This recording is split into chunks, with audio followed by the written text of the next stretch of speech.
Um monstro com corpo de homem e cabeça de touro ressoa através dos milênios. O Minotauro é mais do que uma criatura mitológica. Ele é o ápice de um drama familiar e político, uma lenda que se aprofunda nos cantos mais obscuros da natureza humana.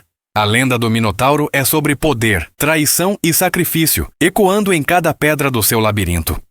Olá, aqui quem fala é o Kael e vou te guiar nessa jornada. Já deixa o like que ajuda muito na divulgação e bora pro vídeo!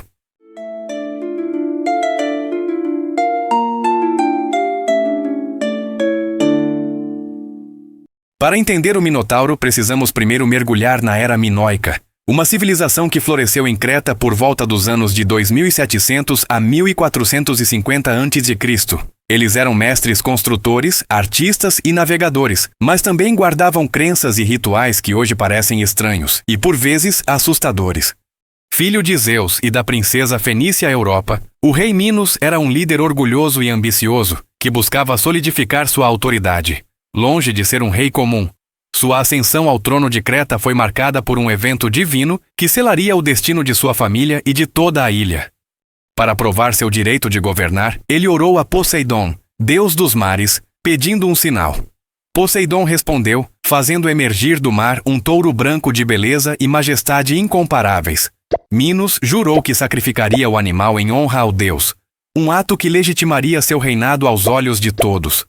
A visão daquele animal era tão deslumbrante que Minos se deixou levar pela ganância.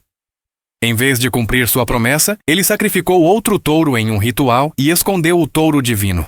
Esse foi o erro fatal que desencadeou uma tragédia em cadeia. A traição de Minos não passou despercebida. O deus Poseidon, enfurecido pela desonra, jurou vingança. O plano de Poseidon foi tão perverso quanto engenhoso. Ele pediu a ajuda de Afrodite, a deusa do amor e da paixão, para amaldiçoar Pasífae. A maldição foi simples e devastadora. A rainha se apaixonaria perdidamente pelo touro divino, que era a prova do poder de Minos. A paixão de Pasífae pelo touro foi uma loucura incontrolável, uma obsessão que a consumia dia e noite. Atormentada, ela procurou a ajuda do engenhoso artesão Dédalo, que havia se exilado em Creta após um assassinato em Atenas. Pasífae pediu para que Dédalo construísse uma estrutura oca de madeira, com a forma de uma vaca. O interior seria um esconderijo para a rainha. Assim, ela poderia se aproximar do touro e consumar sua paixão antinatural sem que o touro a rejeitasse. Dédalo, apesar de chocado, obedeceu. 9 meses depois, Pasífae deu à luz uma aberração, uma criança com corpo humano e a cabeça de um touro. A criatura foi nomeada Asterion, mas o povo a conheceu para sempre como Minotauro, que significa touro de Minos. Seu nascimento foi um escândalo e uma tragédia para a família real. Minos, furioso e envergonhado, viu no Minotauro a prova irrefutável de sua desobediência a Poseidon e da infidelidade de sua esposa. O monstro era uma constante lembrança de seu pecado. À medida que o Minotauro crescia, sua natureza selvagem e insaciável se manifestava. Ele não podia ser alimentado com comida comum. Sua dieta exigia carne humana. Era uma besta de apetite voraz e sua existência se tornou uma ameaça para a população de Creta. Minos, envergonhado e aterrorizado pela própria prole, não teve coragem de matar o monstro. Em vez disso, ele ordenou a Dédalo que construísse um lugar para aprisioná-lo. Dédalo, com a ajuda de seu filho Ícaro, projetou uma prisão única, uma estrutura tão complexa que ninguém que entrasse jamais conseguiria sair. Nascia assim o labirinto, uma estrutura complexa de corredores tortuosos, becos sem saída e armadilhas mentais, construída sob o palácio de Knossos. Era uma obra de engenharia tão intrincada que nem mesmo seu criador conseguia se locomover sem uma guia.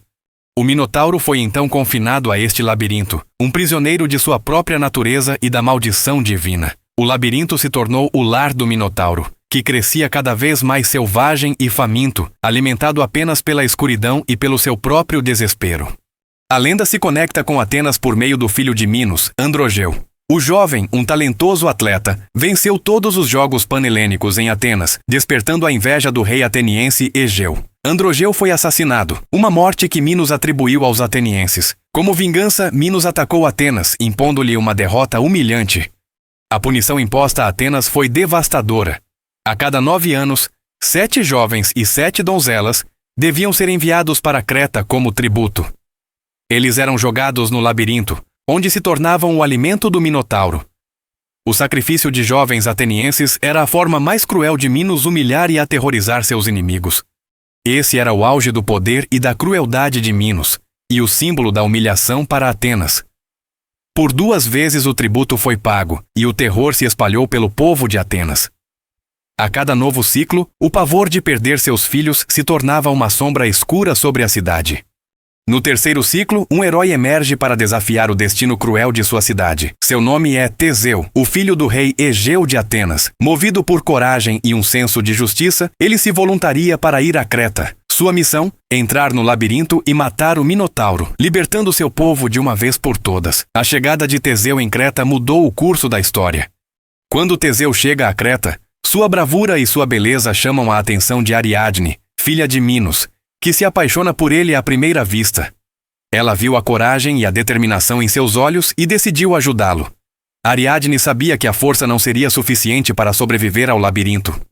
Prometendo-lhe ajuda em troca de seu amor e casamento, ela lhe entregou um novelo de lã e uma espada mágica, presente de Dédalo. A instrução era clara: Teseu deveria amarrar a ponta do fio na entrada do labirinto e desenrolá-lo à medida que avançava, garantindo o caminho de volta.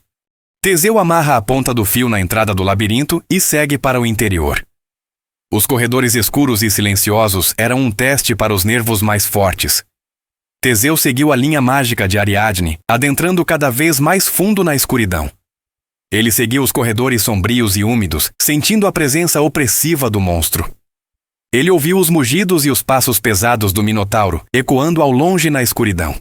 O silêncio do lugar era interrompido apenas pelo seu próprio coração batendo forte. Finalmente, Teseu encontrou o Minotauro. A criatura, imponente e selvagem, atacou Teseu com fúria. Teseu encontrou o Minotauro no coração do labirinto, uma criatura aterrorizante e envolta em uma aura de sangue e desespero. O local era tão sombrio que os ossos de suas vítimas se espalhavam pelo chão. Não houve um combate prolongado. Teseu, ágil e corajoso, usou a espada de Ariadne para matar o Minotauro com um único golpe fatal no pescoço. Com o monstro morto, Teseu seguiu o fio de Ariadne e encontrou o caminho de volta para a saída, junto dos jovens que ainda sobraram vivos. A missão estava cumprida. A maldição de Minos havia sido quebrada. Eles fugiram de Creta, levando Ariadne consigo, e a lenda de Teseu se espalhou por toda a Grécia. No entanto, a história de Teseu e Ariadne não teve um final feliz. Teseu, em sua jornada de volta, abandona Ariadne na ilha de Naxos. Existem algumas teorias para essa traição. A primeira é que Teseu se esqueceu de Ariadne. Outra teoria, mais cruel, diz que o herói temia que o povo de Atenas não o aceitasse por ter se apaixonado por uma cretense. Existe até uma lenda alternativa que diz que o deus Dionísio apareceu e consolou Ariadne em sua tristeza, a tomando como esposa, e a história de seu abandono se tornou uma das mais tristes e comoventes da mitologia grega. Teseu, ao se aproximar de Atenas, esqueceu de trocar as velas de seu navio. O acordo com seu pai era que, se ele tivesse sucesso, as velas brancas seriam içadas, mas se ele falhasse, as velas pretas permaneceriam. Egeu, ao ver as velas escuras no horizonte, concluiu que seu filho estava morto e, em desespero, se jogou no mar, que desde então leva seu nome. A lenda do Minotauro é um conto de advertência sobre a arrogância humana. É a história de um rei que traiu os deuses por cobiça, de um monstro nascido do pecado de seus pais, de sacrifícios humanos e de um herói que, embora vitorioso, também sucumbiu aos seus próprios defeitos. O mito é um espelho da sociedade grega e de suas crenças. Ele reflete a importância da honra, a punição dos deuses para a desobediência e a complexidade dos laços familiares e políticos. O labirinto, com seus corredores escuros e tortuosos, é uma metáfora para as nossas próprias jornadas internas, repletas de desafios e dilemas. A lenda se transformou em um símbolo de tudo que é antinatural. Nos ensina que o orgulho e a ganância podem levar à nossa própria ruína, e que mesmo os heróis mais corajosos podem ter suas falhas. O labirinto é uma representação dos desafios da vida, e o Minotauro é a personificação dos nossos próprios monstros internos, dos medos que aprisionamos. Arqueologicamente, a lenda do Minotauro ganha ainda mais profundidade. As escavações do Palácio de Knossos, em Creta, revelaram uma estrutura labiríntica que pode ter inspirado o mito. Os touros eram centrais na cultura minoica. Murais e artefatos em Knossos mostram rituais com touros, como o famoso salto sobre o touro, uma prática atlética e religiosa. Isso mostra a profunda conexão daquela civilização com esses animais e a força que representavam. Curtiu o vídeo? Não esqueça de deixar o like para fortalecer e segue para mais histórias incríveis. Nos vemos em breve.